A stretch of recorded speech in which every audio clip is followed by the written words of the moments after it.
Aujourd'hui, que voyons-nous de la Syrie? D'abord, nous ne voyons plus grand-chose. Un site aussi éminent que le Monde.fr n'a quasiment plus diffusé de dépêches sur la Syrie au cours des 8 derniers jours. Sinon, que voyez-vous, les djihadistes ou Bachar el-Assad? C'est-à-dire, au fond, les deux faces de ce même monstre qui est en train de dévorer le peuple syrien dans sa chair et dans son sang. Non pas que les djihadistes soient des agents de Bachar el-Assad. Il est vrai qu'un grand nombre d'entre eux ont été libérés fort opportunément des geôles de Bachar el-Assad au printemps 2011, alors même que tous les activistes non violents étaient torturés à mort. Et eux, soudain, on les a libérés. J'ose pas dire que c'est de bonne guerre, mais on sait, dans tous les conflits coloniaux, dans toutes les répressions d'une telle intensité, que l'oppresseur va essayer de semer la zizanie, la discorde dans le camp qui lui est opposé, en favorisant les plus extrêmes. Ce qui est terrible, c'est qu'aujourd'hui, le mensonge qui est martelé depuis le premier jour de la Révolution par Bachar el-Assad, mon pays est stable, mon pays est laïque, c'est quand même le premier pays laïque du monde où on chante les louanges du dictateur dans toutes les mosquées. Comme laïcité, on peut quand même trouver mieux. Mon pays, je suis populaire et je suis la cible d'un complot terroriste international, Al-Qaïda, Mossad, CIA, etc., etc. Il dit la même chose depuis le premier jour. Si vous fermez les yeux, que vous écoutez les informations sur la Syrie, vous comprenez que cette petite musique, il a fini par la rendre réalité pour la plupart de nos compatriotes. Et que c'est effectivement sur cette base-là aujourd'hui que se discute l'avenir de la Syrie, donc le sort des Syriennes et des Syriens, comme si, ils étaient descendus dans la rue en mars 2011 pour qu'on les désarme du chimique, 2, pour que effectivement l'alternative ne soit plus qu'entre l'état de barbarie de Bachar et la barbarie à ambition étatique des djihadistes. Or justement, pendant bientôt 3 ans, et j'ai peine à croire que nous arrivions à 3 ans sans que non seulement l'horizon du peuple syrien se soit ouvert, mais au contraire, on a vu une accumulation de tragédies, toutes pires les unes que les autres, et je crains que ce ne soit pas fini, et que cet hiver soit le plus dur de tous. Qu'est-ce que nous voyons depuis mars 2011? Nous voyons un peuple qui a décidé de dire non, et qu'on ne me traite pas de naïf, qu'on ne dise pas que le peuple n'existe pas, parce que si le peuple n'existait pas, eh bien la révolution syrienne aurait été écrasée depuis longtemps. Ce que j'ai vu à Alep, ce ne sont pas des gens pires ou meilleurs que d'autres, mais ce sont des civils qui se sont organisés en comités révolutionnaires, de manière parfois désordonnée, parfois difficilement compréhensible pour quelqu'un qui n'entre pas en phase avec leur raisonnement ou leur fonctionnement. Mais s'il n'y avait pas eu cette organisation profondément enracinée dans la société syrienne, la révolution n'aurait pas tenu quelques semaines. Cette organisation n'est pas le fruit du projet d'un parti, quel qu'il soit. Ce n'est pas un plan élaboré à l'étranger, ce n'est pas une révolution de couleur, comme Poutine en fait des cauchemars tous les soirs, en pensant à ce qui est arrivé en Ukraine ou en Géorgie. C'est tout simplement la forme qu'a choisie la population syrienne dans sa diversité pour s'organiser face à une machine de mort. Je ne citerai qu'une jeune révolutionnaire qui m'a fait ce cri du cœur à Alep. On dit que nous aimons la mort, mais si nous aimions la mort, nous serions restés avec Bachar, parce que Bachar est notre mort. Il nous avait condamnés à mort. Pas forcément pour nous tuer tous, mais nous n'avions plus le droit de vivre sans lui demander la permission. Et donc, ils se sont organisés ainsi par la base, et ont constitué peu à peu, par la base, par le bas, une toile qui était la Syrie réelle contre la Syrie rêvée que projetait sur lui le dictateur. Et ce qui est terrible dans l'action internationale aujourd'hui, ou plutôt l'inaction, ou plutôt la passivité, voire la complicité internationale, c'est que la seule Syrie qui vaille, c'est cette Syrie rêvée du dictateur, et la Syrie d'en bas, la Syrie des gens, eh bien elle est complètement niée, on ne la voit plus, elle n'apparaît plus nulle part, ni dans les rapports des uns, ni dans les reportages des autres. C'est celle que, à mon tout petit niveau, j'ai essayé de refaire vivre, de rendre visible dans ce témoignage d'Alep, qui n'était pas... Je ne suis pas allé à Alep pour écrire un livre, j'avais beaucoup de choses à faire, et j'ai été complètement submergé par cette richesse d'expériences humaines. Et je ne suis pas allé en Tchétchénie, mais j'étais en Bosnie, au Liban, en Somalie, Afghanistan. J'ai ma petite dose, Cambodge, d'expérience de guerre. Ce que j'ai vu là-bas, ce n'est pas la guerre, c'est la révolution. Ce n'est pas la même chose du tout, même si cette révolution a une dimension militaire qui est indéniable. Sauf que cette dimension militaire la condamnerait, vu que soit, si le rapport de force était brut, ça signifierait qu'effectivement, comment voulez-vous que quelques milliers, quelques dizaines de milliers de révolutionnaires non coordonnés puissent tenir tête à une armée hiérarchisée de 300 000 personnes. Si non seulement ils tiennent tête, mais parfois ils gagnent, parfois ils perdent, c'est que l'enjeu n'est pas que militaire. C'est que, au cœur de tout cela, on a le droit du peuple syrien à l'autodétermination. C'est pour ça que son armée s'appelle l'armée syrienne libre, et c'est pour ça qu'ils iront jusqu'au bout. Je n'en ai aucun doute là-dessus, mais que le prix que leur fera payer le dictateur risque d'être exorbitant et bien pire que tout ce que nous avons déjà connu. Donc on a ce soulèvement pacifique, y compris avec des manifestants torse nu, chemise ouverte pour montrer qu'ils n'ont aucune arme, qui pendant le printemps 2011 va être réprimé par les francs-tireurs à bout portant, avec un bilan très vite terrible. C'est à ce moment-là, à chacune des phases que je vais vous décrire, un geste de l'extérieur aurait pu très sensiblement changer la suite. Rien n'est venu. Rien. Ou plutôt moins que rien. C'est-à-dire des mots qui n'étaient pas suivis des faits. Dès juin 2011, un ami révolutionnaire syrien m'a dit très simplement, mais avec une immense amertume, vous n'allez rien faire, alors on vous demande juste de fermer votre gueule. Arrêtez de dire que vous allez faire quelque chose pour ne rien faire, parce que vous alimentez la propagande de Bachar el-Assad et de l'Iran et de la Russie et de tous ses soutiens internationaux. Et sur le terrain, vous suscitez des espérances qui sont toujours déçues. Et donc, vous replongez les gens encore plus bas, encore plus dans la détresse. C'était en juin 2011. Si j'avais cru qu'on en serait là en novembre 2013, je ne sais vraiment pas comment j'aurais pu réagir, ni lui non plus d'ailleurs. L'été 2011 est l'été crucial. C'est celui où des marées humaines descendent dans les rues, notamment à Hama, malgré le traumatisme du massacre de mars 1982, et disent très clairement, très simplement, « Sha'ab yurid isqat al-nizam ». Le peuple veut renverser le régime.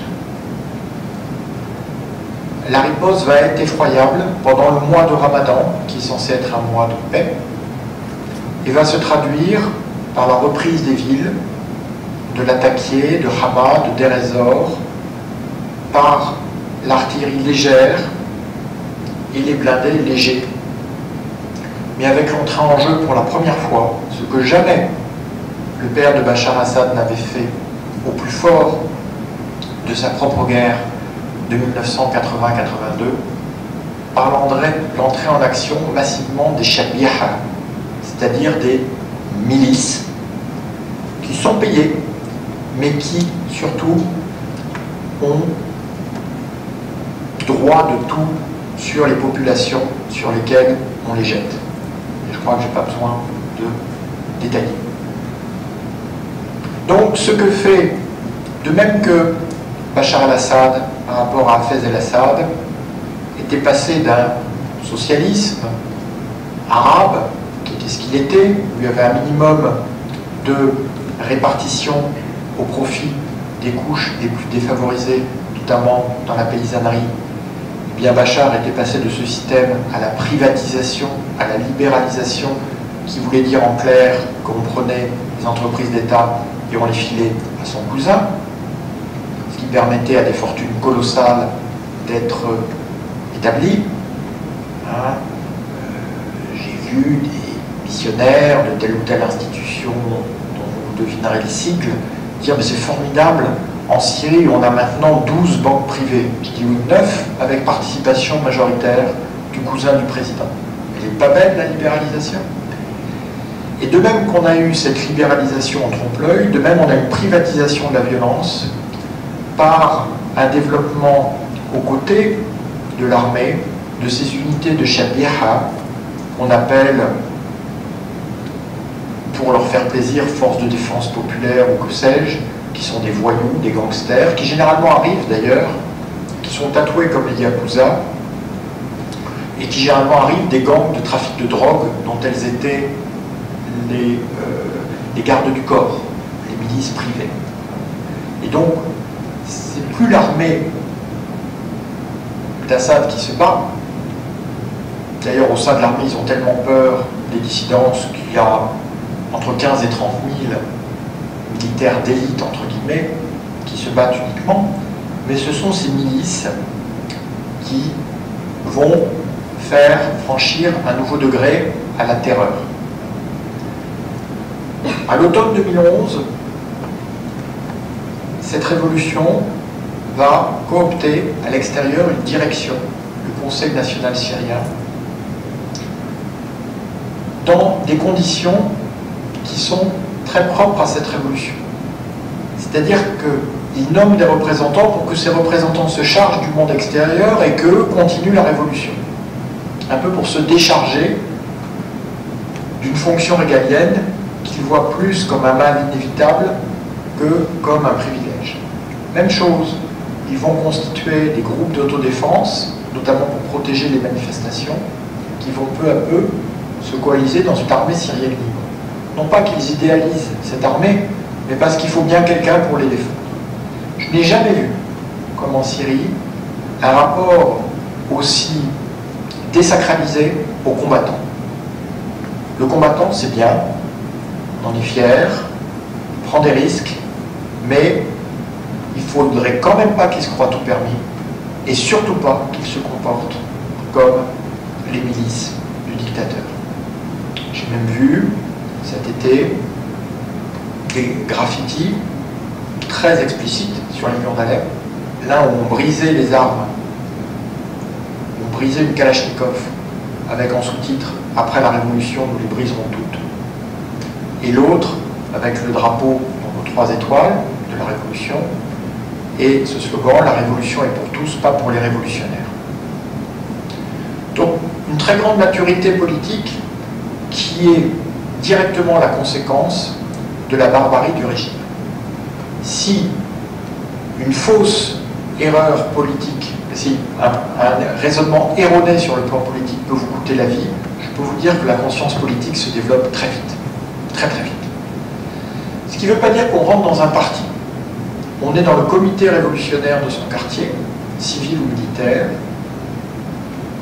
chacun ayant des tâches et avec des structures mixtes de coordination entre eux. Et peu à peu, le refus international de reconnaître ce Conseil national syrien comme pleinement légitime, ce qui aurait permis d'accélérer les défections, de transférer les ambassades, les institutions, les avoirs vers la révolution syrienne, au lieu que ceci demeure accaparé aujourd'hui par Bachar el-Assad. Et donc, commence à se mettre en place la mécanique des plans de paix. Le premier plan de paix était le plan de la Ligue arabe pendant l'hiver 2011-2012. Il prévoyait une transition politique. C'est toujours la même histoire. Transition politique, donc transfert du pouvoir de Bachar à une instance exécutive assurant la transition. Exactement ce que le régime refuse toujours au jour d'aujourd'hui. Donc le régime a saboté le plan de paix arabe en laissant les Chabiha perpétrer les premiers massacres de masse. Après le plan de paix arabe, on a eu le plan de paix de l'ONU, avec Kofi Annan à sa tête. Kofi Annan, qui est quelqu'un de tellement occupé que pendant toute sa mission, il s'est rendu 3 fois à Damas. 3 fois, pas 4. 3 fois. Il ne s'est jamais rendu ailleurs en Syrie. Non. Le reste du temps, il était à Genève, à New York, en vidéoconférence. Voilà. L'ONU, c'est vous et moi. Hein. Il ne faut pas critiquer l'ONU sans effectivement souligner que ça participe d'une volonté internationale. Bien sûr, il y a le veto russe et chinois, mais bien avant le veto russe et chinois, il y a l'idée que pour Kofi Annan, la solution de la crise syrienne se trouvait, il l'a dit jusqu'au bout, il l'a même dit après sa démission en août 2012, se trouvait dans un accord entre Washington et Moscou. La seule chose dont je suis certain, c'est qu'il peut y avoir des accords entre Washington et Moscou jusqu'à la fin des temps, et que c'est pas ça qui réglera la crise syrienne, parce que c'est le problème d'une révolution qui veut se débarrasser de son dictateur. Et Bachar el-Assad n'est pas une marionnette de la Russie, et la révolution, le moins qu'on peut se dire, c'est qu'elle n'a jamais recueilli beaucoup de soutien des États-Unis ou de leurs alliés. Donc on est arrivé, pendant le plan de paix de l'ONU, rappelez-vous, à une vague de massacres sans précédent pour l'époque. Parce qu'à chaque fois, on franchit un degré. Khoula, Tremsa, Mazrat el-Kouber, 100 morts, 200 morts, Daraya, 300 morts, 500 morts, et rien. Donc, les révolutionnaires sont passés à l'offensive militaire, ce que je crois être une erreur stratégique, mais que je peux difficilement leur reprocher, et qu'ils avaient l'impression que s'ils ne faisaient rien, le massacre allait se poursuivre, et ils ont pris une partie de Damas et une partie d'Alep. Et depuis, rien. Ou plutôt si. Obama qui trace une ligne rouge sur le chimique, et Assad, très méthodiquement, qui teste d'abord les hélicoptères avec ce qu'on appelle les barils, c'est-à-dire des barils de TNT qui sont bourrés de grenaille et de ferraille pour faire le maximum de morts. Ensuite, les raids aériens. Ensuite, l'artillerie lourde. Ensuite, les missiles balistiques. Ensuite, le chimique à petite dose. Tout le monde savait, depuis Noël dernier, que l'arme chimique avait été utilisée en Syrie. Elle a été utilisée de plus en plus souvent, et toujours rien. Il a fallu le courage de journalistes du monde pour dire ce que toutes les capitales occidentales savaient. Des armes chimiques ont été utilisées en Syrie. Et puis on a eu le 21 août. Vous connaissez la suite. Pendant ce temps-là, les djihadistes qui n'existaient pas sont devenus de plus en plus forts. Parce que eux, ils ont accès au financement et à l'armement. Ils sont djihadistes. Donc ils ont leur réseau pour cela. Et le Conseil national syrien a été sommé de s'unifier, de s'élargir, parce qu'il n'était pas assez représentatif. Donc il est devenu la coalition, il y a 1 an. Et puis il est allé voir les mêmes capitales occidentales. Donc ça y est, maintenant on est assez élargi, on est assez représentatif. Vous allez peut-être nous reconnaître, vous allez peut-être nous aider. Non. Non, non, il faudra encore que vous fassiez ci, que vous fassiez... Pendant ce temps-là, qu'est-ce qu'on demandait à Bachar al-Assad? Rien. Donc je vais conclure là-dessus. On est face à une situation qui est atroce du point de vue humanitaire, mais qui, surtout, vise continuellement et de manière de plus en plus indécente à accuser les Syriens d'être la seule cause de leur malheur. Parce qu'ils ne sont pas assez ordonnés, parce qu'ils ont laissé rentrer les djihadistes, parce qu'ils sont musulmans, donc islamistes, donc djihadistes, donc terroristes, parce que. Donc non seulement on aura abandonné ce peuple immense, extraordinaire, face à Bachar al-Assad, mais évidemment si on fait ça, on abandonne aux djihadistes, qui en ce moment, à Alep, je le sais, ont des listes, et visent méthodiquement les personnes qui, dans la révolution, pourraient leur faire de l'ombre. Il n'y a aucune fatalité dans ce qui se passe. Absolument aucune. Mais il faut savoir aussi que plus le temps passe, et plus la possibilité de peser sur cette tragédie devient compliquée, devient aléatoire, peut même s'avérer contre-productive. Ce n'est pas la faute des Syriens, c'est le fait de n'avoir pas agi plus tôt. Et les mêmes qui aujourd'hui disent « Ah, c'est trop tard pour agir », vous diront dans 6 mois « Ah, mais c'est à l'automne 2013 qu'on aurait dû agir ». On en est là. Et c'est pourquoi je crois qu'au niveau des citoyens, de la société civile, dans ce qu'elle a de plus noble, et vu que justement Madinah, c'est la cité, c'est la civilité, c'est justement ce témoignage, il est essentiel que les Syriennes et les Syriens sachent qu'à Bourges et ailleurs, on pense à eux, on ne les a pas abandonnés, ils comptent toujours parce qu'on leur fait confiance et on croit en eux. Merci.